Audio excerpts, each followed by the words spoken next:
ਅੱਜ ਦੀਆਂ ਖਬਰਾਂ ਵੱਲ ਆਈਏ ਤੇ ਕੁਈਨ ਐਲਿਜ਼ਾਬੈਥ ਦੀ ਮੌਤ ਦੇ ਉੱਤੇ ਇੰਗਲੈਂਡ ਵਾਲੇ ਕਹਿੰਦੇ ਵੀ ਮੋਰਨ ਕਰ ਰਹੇ ਹੈਗੇ ਆ, ਅਫਸੋਸ ਕਰ ਰਹੇ ਆ।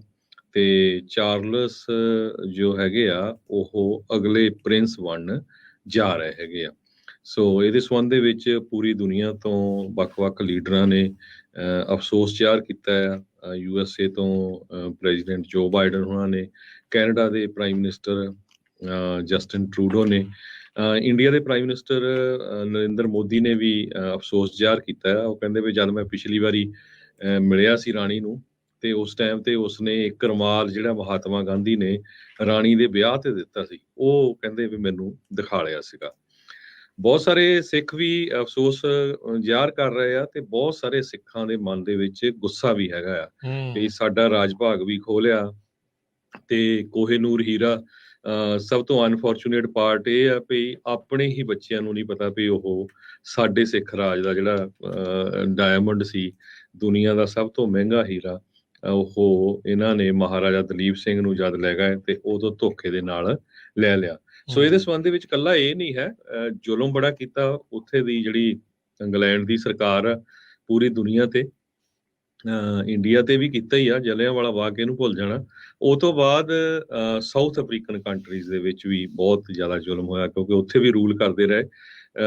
ਇੱਕ ਊਜੋ ਆਨੀਆ ਨਾਮ ਦੀ ਪ੍ਰੋਫੈਸਰ ਆ ਕਾਰਨੇਜੀ ਮੈਲੋਨ ਯੂਨੀਵਰਸਿਟੀ 'ਚ, ਤੇ ਉਸ ਨੇ ਟਵਿੱਟਰ ਦੇ ਉੱਤੇ ਬਿਆਨ ਦਿੱਤਾ ਵੀ ਮੈਂ ਉਹਦੇ ਸੰਬੰਧ ਦੇ ਵਿੱਚ ਵੀ ਕਿਸ ਤਰ੍ਹਾਂ ਇੰਗਲੈਂਡ ਨੇ ਉਹਨਾਂ ਦੇ ਮੁਲਕੋਂ, ਨਾਈਜੀਰੀਆ ਤੋਂ ਆ, ਕਿੱਦਾਂ ਉਹਨਾਂ ਦੇ ਉੱਤੇ ਜ਼ੁਲਮ ਕੀਤਾ ਜਿਸ ਟਾਈਮ ਦੇ ਉੱਤੇ ਰੂਲ ਕਰ ਰਹੇ ਸੀ।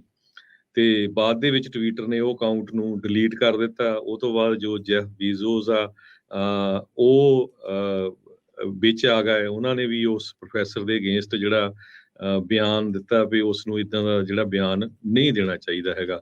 ਪਰ ਅਗਰ ਆਮ ਤੁਸੀਂ ਕਿਸੇ ਵੀ ਸਾਊਥ ਅਫਰੀਕਨ ਮੂਲ ਦੇ ਜਿਹੜੇ ਲੋਕ ਆ, ਖਾਸ ਕਰਕੇ ਜਿਨ੍ਹਾਂ ਮੁਲਕਾਂ ਦੇ ਉੱਤੇ ਇੰਗਲੈਂਡ ਨੇ ਰਾਜ ਕੀਤਾ ਆ, ਉਹ ਬਹੁਤ ਗੁੱਸੇ ਦੇ ਵਿੱਚ ਹੈਗੇ ਆ। ਨਾਈਜੀਰੀਆ ਵਾਲੇ ਕਿਸੇ ਵੀ ਬੰਦੇ ਨੂੰ ਆਮ ਪ੍ਰਾਈਵੇਟਲੀ ਗੱਲ ਕਰਕੇ ਪੁੱਛੋ ਤੇ ਉਹ ਕਹਿੰਦੇ ਆ ਵੀ ਸਾਨੂੰ ਕੋਈ ਦੁੱਖ ਦੱਖ ਨਹੀਂ ਹੈ, ਵੀ ਸਾਡੇ ਤੇ ਬਹੁਤ ਜ਼ੁਲਮ ਹੋਇਆ ਜਿਸ ਟਾਈਮ ਤੇ ਇਹ ਰੂਲ ਕਰਦੇ ਸੀ।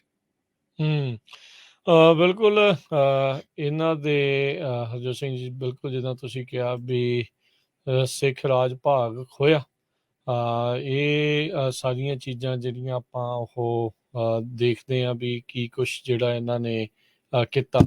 ਤੇ ਦੁਨੀਆ ਭਰ ਦੇ ਵਿੱਚ ਹਰਜੋਤ ਸਿੰਘ ਜੀ ਇਹਨਾਂ ਨੇ ਜਿਸ ਤਰੀਕੇ ਦੇ ਨਾਲ ਕਬਜ਼ਾ ਕਰੀ ਰੱਖਿਆ, ਵੱਖ-ਵੱਖ ਥਾਵਾਂ ਦੇ ਉੱਤੇ ਜਾ ਕੇ ਉੱਥੋਂ ਦੇ ਰਿਸੋਰਸਿਸ, ਉੱਥੋਂ ਦਾ ਜਿਹੜਾ ਅਣਮੁੱਲਾ ਸਮਾਨ ਆ ਉਹ ਲੈ ਕੇ ਆਂਦਾ, ਆਪਣੇ ਥਾਵਾਂ ਦੇ ਉੱਤੇ ਵਾਪਸ ਲੈ ਗਏ। ਅਫਰੀਕਾ ਦਾ, ਇਜਿਪਟ ਦਾ, ਮਿਸਰ ਦਾ, ਜਿੱਥੇ ਵੀ ਗਏ, ਪੰਜਾਬ 'ਚ ਆਏ, ਭਾਰਤ ਵਿੱਚ ਆਏ, ਇੱਥੋਂ ਦੇ ਅਣਮੁੱਲੀਆਂ ਚੀਜ਼ਾਂ ਜਿਹੜੀਆਂ ਉਹ ਲੈ ਗਏ। ਕਹਿੰਦੇ ਵੀ ਜਦੋਂ ਸਿੱਖ ਰਿਆਸਤ ਤੋਂ ਇਹਨਾਂ ਨੇ ਚੀਜ਼ਾਂ ਲੈ ਗਏ ਤਾਂ ਲਾਰਡ ਡਲਹੌਜੀ ਜਦੋਂ ਲਿਸਟ ਲਿਖ ਰਹੇ ਸੀਗੇ ਤਾਂ ਪੇਜ ਮੁੱਕ ਗਏ।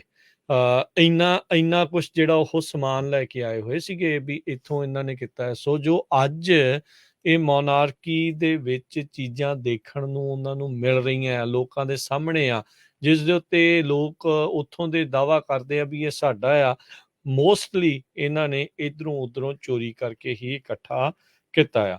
ਪਰ ਮੈਂ ਦੇਖ ਰਿਹਾ ਸੀਗਾ ਵੀ ਬਹੁਤ ਸਾਰਾ ਜਿਹੜਾ ਇੱਕ ਵਰਗ, ਰਾਈਟ ਵਿੰਗ ਜਿਹੜਾ ਆ, ਇੱਕ ਮੀਡੀਆ ਖਾਸ ਕਰਕੇ ਕਹਿ ਲਓ ਵੀ ਜਿਨ੍ਹਾਂ ਨੂੰ ਵਾਈਟਨੈਸ ਦੇ ਨਾਲ ਜ਼ਿਆਦਾ ਆਇਆ, ਉਹ ਕਹਿੰਦੇ ਵੀ ਐਵੇਂ ਰਾਣੀ ਨੂੰ ਗਾਲਾਂ ਕੱਢੀ ਜਾਂਦੇ, ਐਵੇਂ ਮੋਨਾਰਕੀ ਨੂੰ ਗਾਲਾਂ ਕੱਢੀ ਜਾਂਦੇ ਆ ਵੀ ਇਹਨਾਂ ਨੇ ਸਿਵਲਾਈਜੇਸ਼ਨ ਦੇ ਲਈ ਇੰਨਾ ਕੁਛ ਜਿਹੜਾ ਉਹ ਕੀਤਾ ਹੈਗਾ, ਵੀ ਬੇਸਿਕਲੀ ਆਇਆ ਤੇ ਤੁਹਾਨੂੰ ਗੁਲਾਮ ਬਣਾਇਆ ਤੇ ਉਹ ਚਾਰ ਚੀਜ਼ਾਂ ਜਿਹੜੀਆਂ ਉਹ ਛੱਡ ਗਏ, ਇਸ ਲਈ ਉਹ ਜਿਹੜੇ ਆ ਉਹ ਚੰਗੇ ਆ।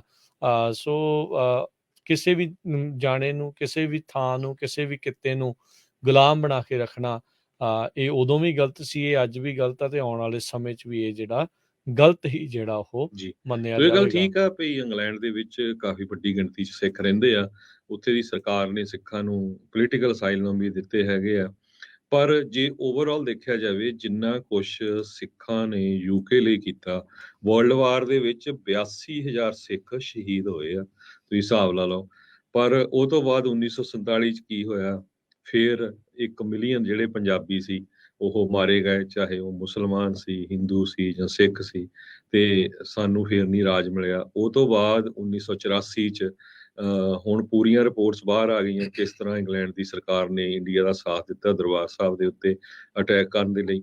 ਰੀਸੈਂਟਲੀ ਈਵਨ ਹੁਣ ਜੱਗੀ ਜੌਹਲ ਦੇ ਮਾਮਲੇ ਦੇ ਵਿੱਚ ਕਿਸ ਤਰ੍ਹਾਂ ਉੱਥੇ ਦੀਆਂ ਏਜੰਸੀਜ਼ ਨੇ ਇੰਡੀਆ ਦੀ ਸਪੋਰਟ ਕੀਤੀ। ਇੰਨੀ ਵੱਡੀ ਗਿਣਤੀ ਸਿੱਖਾਂ ਨੇ ਇਹਨਾਂ ਦੇ ਲਈ ਸੈਕਰੀਫਾਈਸ ਕੀਤਾ ਹੋਵੇ ਤੇ ਮੁੜ ਕੇ ਜਿਹੜਾ ਉਹਦਾ ਇਨਾਮ ਆ ਇਹ ਤੁਹਾਡੇ ਸਾਹਮਣੇ ਹੈਗਾ। 77 ਸਾਲ ਇਹ ਮਹਾਰਾਣੀ ਬਣੀ ਰਹੀ ਉੱਥੇ ਦੀ, ਤੇ ਸਾਰਾ ਕੁਝ ਇਹਨਾਂ ਦੇ ਅੰਡਰ ਹੀ ਸੀ। ਹਾਂ ਹਰਜੋਤ ਸਿੰਘ ਜੀ, ਆਪ ਭਾਵੇਂ ਇਨਸਾਨੀ ਤੌਰ ਦੇ ਉੱਤੇ ਉਹ ਭਾਵੇਂ ਚੰਗੀ ਹੋਵੇ, ਇਨਸਾਨੀਅਤ ਦੇਖ ਲਓ ਵੀ ਉਹ ਹੋਵੇ, ਉਹਦਾ ਚਲੋ ਆਪਾਂ ਨੂੰ ਪਰਸਨਲ ਲਾਈਫ ਦਾ ਇੰਨਾ ਨਹੀਂ ਪਤਾ, ਜੋ ਕੁਝ ਪਬਲਿਕਲੀ ਆ ਉਹ ਉਹਦੇ ਉੱਤੇ ਬੰਦਾ ਟਿੱਪਣੀ ਕਰ ਸਕਦਾ ਆ। ਪਰ ਮੋਨਾਰਕੀ ਅੱਜ ਦੇ ਜ਼ਮਾਨੇ ਦੇ ਵਿੱਚ ਰਾਜੇ ਮਹਾਰਾਜੇ ਵਾਲੀ ਗੱਲ, ਜਿੱਥੇ ਦੁਨੀਆ ਦੇ ਵਿੱਚ ਕੋਈ ਇੱਦਾਂ ਦੀ ਚੀਜ਼ ਜਿਹੜੀ ਹਰਜੋਤ ਸਿੰਘ ਜੀ ਹੈ ਹੀ ਨਹੀਂ ਹੁਣ ਚੀਜ਼, ਉਹ ਜਿਹੜੀ ਉਹ ਬਣਦੀ ਹੋਈ ਨਹੀਂ ਆ। ਤੇ ਉਸ ਚੀਜ਼ ਨੂੰ ਦੇਖਦੇ ਹੋਏ ਵੀ ਉਸ ਦੇ ਵੀ ਲੋਕ ਕਹਿਣ ਵੀ ਹਾਂ ਜੀ ਇਹ ਬੜੀ ਵਧੀਆ ਆ, ਅਗਲਾ ਰਾਜਾ ਕਿੰਨੇ ਬਣਨਾ ਆ, ਗਾਂ ਕੀ ਆ। ਸੋ ਤੁਸੀਂ ਆਪ ਇਹਨਾਂ ਨੂੰ ਆਪਣੇ ਸਿਰ ਤੇ ਬਿਠਾਉਣ ਵਾਲੀ ਗੱਲ ਜਿਹੜੀ ਉਹ ਕਰਦੇ ਆ। ਜਦੋਂ ਪੋਲੀਟੀਸ਼ੀਅਨ ਇਦਾਂ ਕਰਦੇ ਫਿਰ ਕਹਿੰਦੇ ਵੀ ਇਹ ਕਿਤੇ ਸਾਡੇ ਸਿਰ ਦੇ ਰਾਜੇ ਆ, ਤੇ ਪਰ ਜਦੋਂ ਇਦਾਂ ਦੀਆਂ ਦੀ ਗੱਲ ਆਉਂਦੀ ਆ ਤੇ ਫਿਰ ਕਹਿੰਦੇ ਵੀ ਉਹ ਬੜੀ ਗੱਲ ਆ। ਦੁਨੀਆ ਇਹਨਾਂ ਦੇ ਨਾਲ ਮਰਦੀ ਖੱਪ ਗਈ ਵੀ ਇਹਨਾਂ ਨੂੰ ਇਹ ਮੁਲਕ ਚੋਂ ਕੱਢਿਆ ਜਾਵੇ, ਆਜ਼ਾਦੀ ਮਿਲੇ। ਤਾਂ ਅੱਜ ਕਈ ਲੋਕ ਜਿਹੜੇ ਆ ਅਫਸੋਸ ਪ੍ਰਗਟਾ ਰਹੇ ਆ। ਚਲੋ ਹਾਂ ਪਰਸਨਲ ਲੈਵਲ ਦੇ ਉੱਤੇ ਜੇ ਕਿਸੇ ਨੂੰ ਆ ਵੀ ਹਾਂ ਉਹ ਬੀਬੀ ਦੇ ਚਲੇ ਜਾਣ ਦੇ ਉੱਤੇ ਆ, ਉਹ ਵੱਖਰੀ ਗੱਲ ਆ। ਪਰ ਜਿਹੜੇ ਰਾਜ ਭਾਗ ਦੀ ਜਿਹੜੀ ਉਹ ਗੱਲ ਆ ਉਹਨਾਂ ਨੇ ਖੋਇਆ ਹੀ ਆ। ਤੇ ਉਹ ਉਸ ਚੀਜ਼ ਨੂੰ ਦੇਖਦੇ ਹੋਏ ਫਿਰ ਉਦਾਂ ਦੀ ਚੀਜ਼ ਆ। ਸੋ ਪਰ ਦੇਖੋ ਕੀ ਬਣਦਾ ਆ ਹੁਣ ਉੱਥੇ, ਕਿਉਂਕਿ ਇੰਗਲੈਂਡ ਦੇ ਵਿੱਚ ਆ ਮੋਨਾਰਕੀ ਅਜੇ ਕਾਇਮ ਆ। ਸੋ ਉੱਥੇ ਪੂਰੀ ਤਰ੍ਹਾਂ ਦੇ ਜਿਹੜੇ ਅਗਲੇ ਆਉਣ ਵਾਲੇ ਕਈ ਦਿਨਾਂ ਤੱਕ, ਵੀਕਸ ਤੱਕ, ਮਹੀਨਿਆਂ ਤੱਕ ਇਹੀ ਚਰਚਾਵਾਂ ਜਿਹੜੀਆਂ ਉਹ ਤੇਜ਼ ਰਹਿਣਗੀਆਂ। ਤੇ ਜਿੱਦਾਂ ਦੱਸਿਆ ਵੀ ਸਾਡੇ ਮੁਲਕ ਤੋਂ ਲੈ ਕੇ ਜਿਹੜੇ ਮੁਲਕ ਨੂੰ ਉਹਨਾਂ ਨੇ ਗੁਲਾਮ ਵੀ ਬਣਾ ਕੇ ਰੱਖਿਆ ਸੀਗਾ, ਸਾਰਿਆਂ ਨੇ ਹੀ ਉਸ ਦੇ ਮਰਨ ਦੇ ਉੱਤੇ ਅਫਸੋਸ ਪ੍ਰਗਟਾਇਆ ਹੈਗਾ ਆ।